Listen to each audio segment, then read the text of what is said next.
बोलिए सतगुरुदेव महाराज जी की जय, सच्चे दरबार की जय. Today we present weekly Satsang from Akhand Gyan, the monthly magazine of Divya Jyoti Jagriti Sansthan, inspired by His Holiness Shri Ashutosh Maharaj ji. This article is from August 2011. The topic is Leading a Dignified Life. Leading a dignified life. Who does not want to live with honor and pride? Who does not wish to lead his life with his head lifted high? In short, is there anyone who does not intend to lead his life with dignity? Prestigious living is the passion of one and all. It is for this reason that we try to choose different careers, taking into consideration what can bring us honor, name, and fame. No doubt, there is another category too, which works merely to earn its livelihood. But that living style or the way of thinking is ultimate consequence of one's failure in fulfilling one dreamed achievement. In fact, prestigious living possesses three interrelated and interconnected limbs: professional, social, and individual. For esteemed living, all the above mentioned limbs need to be developed and nourished properly and fondly. Weakness in any of them is potent enough to shatter your dream world. The professional aspect of your living deals with the career that you chose. In this arena, the major point of consideration is your skills, your eligibility, your capability, etc. This is a very critical point in one's life when one has to opt for the most suitable career.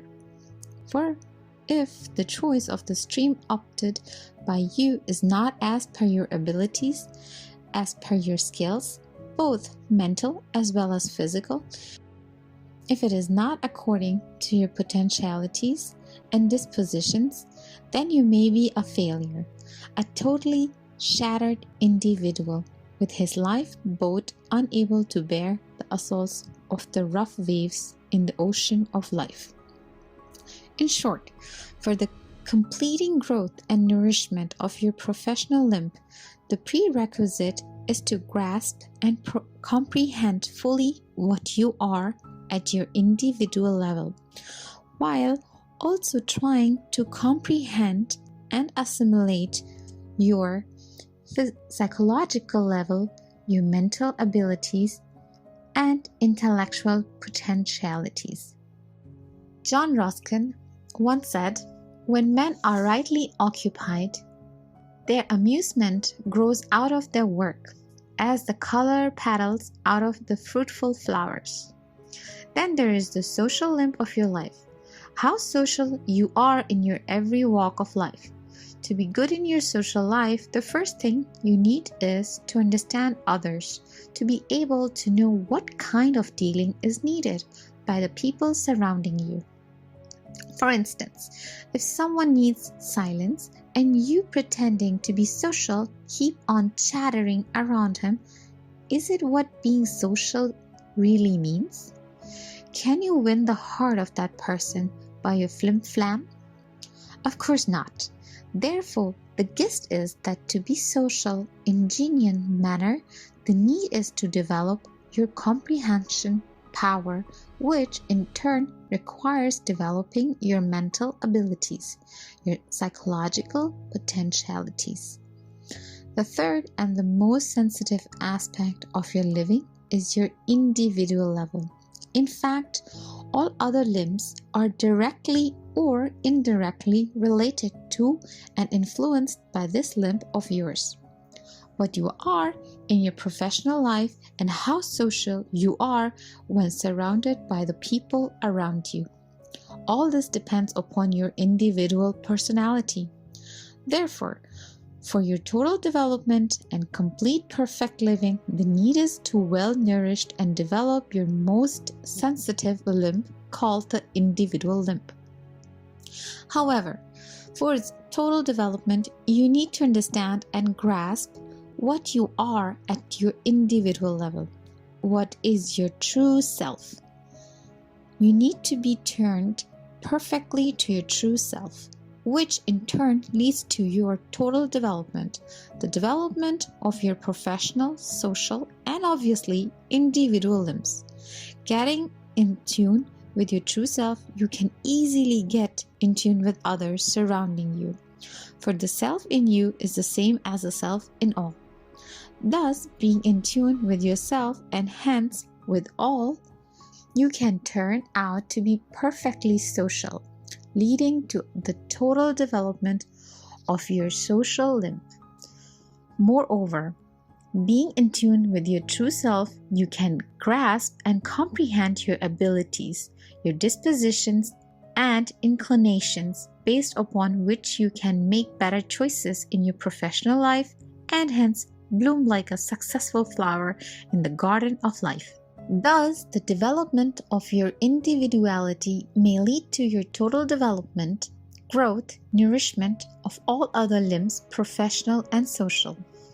Conclusively, you need to integrate your professional and social living with your individual aspect, which revolves around your true self. There's nothing intricate and complicated in this. The solution lies in simply integrating all levels of your existence, body, mind, intellect, and soul, and how the whole world will be yours. Let us try to grasp the idea behind it through a short story.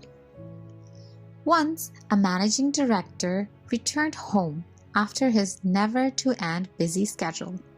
He had brought all the remaining office work at home to be undertaken till late night. By God's grace, he had a 6-year-old cute little son who was always there waiting for his dad to play with him. That day, also he had been waiting for his loving dad to return home to spend some time with him. Seeing his father back, he rushed to him, climbed up into his lap, and expressed enthusiastically, Dad, finally you're back. I'm so glad to see you back home. Oh, Dad, you know I have been waiting for so long. Now let us play together. Unfortunately, the poor dad had brought the whole office burden to be finished at home. Therefore, trying to console and make his son understand, the poor father expressed, No, my dear child, today I have a lot to do. I'm extremely sorry to say I would not be able to play with you today. But the little child, out of innocence, unable to grasp the tight schedule of his busy father, persuaded, No, Dad, you cannot do this to me. I have been waiting for you since long. You will have to play with me. The dad realized the stubbornness of his son, and in order to get rid of him, took out his diary, which had a world map portrait on it. He then tore apart the whole world map into pieces, such that each piece corresponded to a particular part of the world, and handing over all the pieces to his son, said, Dear son, before playing with you, I want you to play the game of completing this world map by placing all these torn parts into their respective places. Let's see how fast you can work on it. If you succeed in joining all the parts of this map perfectly, then I will definitely play with you. I promise. The child agreed gladly and got busy in completing the world map. For a moment, the father was relaxed, thinking he would be able to finish his official work without any disturbance.